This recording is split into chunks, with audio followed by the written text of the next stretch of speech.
हिन ईद ते जुदा न कंहिंजो जोड़ रब करे, हिन ईद ते जुदा न कंहिंजो जोड़ रब करे, जेके बि रुठल आहिनि से कठे सभु करे, जेके बि रुठल आहिनि से कठे सभु करे।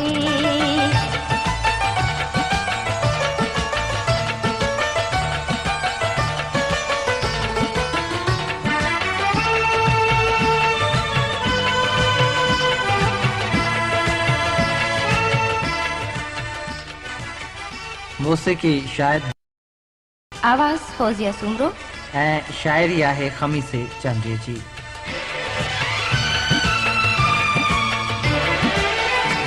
जियां पंहिंजी जान सां ख़ुशि पई गुज़ारां, हर कंहिं लाइ खणी हथड़ा थी मौला खे पुकारां। जियां पंहिंजी जान सां ख़ुशि पई गुज़ारां, हर कंहिं लाइ खणी हथड़ा थी मौला खे पुकारां। विछोड़े जो कंहिंजे दिलि ते अल्लाह ना गज़ब करे, विछोड़े जो कंहिंजे दिलि ते अल्लाह ना गज़ब करे, जेके बि रुठल आहिनि से कठे सभु करे, जेके बि रुठल आहिनि से कठे सभु करे। हिन ईद ते जुदा न कंहिंजो जोड़ रब करे, हिन ईद ते जुदा न कंहिंजो जोड़ रब करे, जेके बि रुठल आहिनि से कठे सभु करे, जेके बि रुठल आहिनि से कठे सभु करे।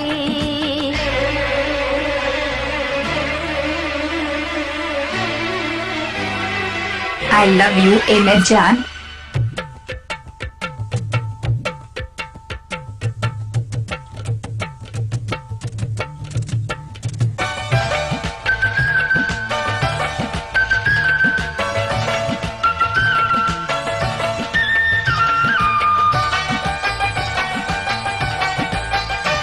जुदाई जॾहिं कंहिंखे ख़ुदा शल न ॾेखारे, दुश्मन खे बि दुआ थी कजे ख़ुशि पियो गुज़ारे।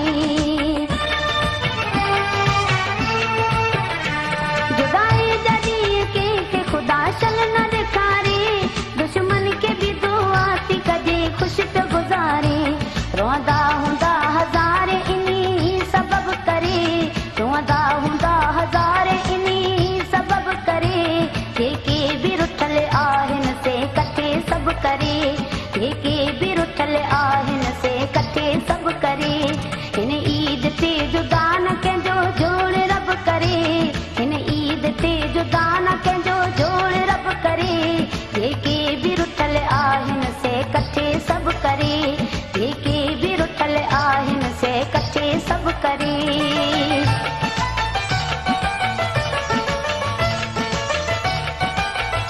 I love you एमएच जान।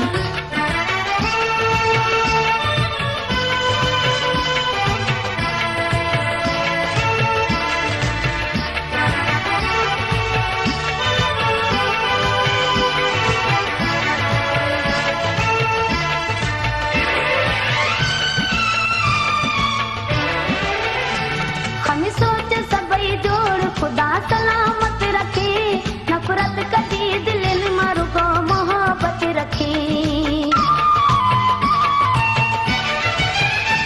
हम सोच सबई जोड़ खुदा सलामत रखे, नफरत कदी दिल में रुगो मोहब्बत रखे। हर कोई पंहिंजे यार जो थोरो अदब करे, हर कोई पंहिंजे यार जो थोरो अदब करे, जेके बि रुठल आहिनि से कठे सभु करे, जेके बि I love you एमएच जान।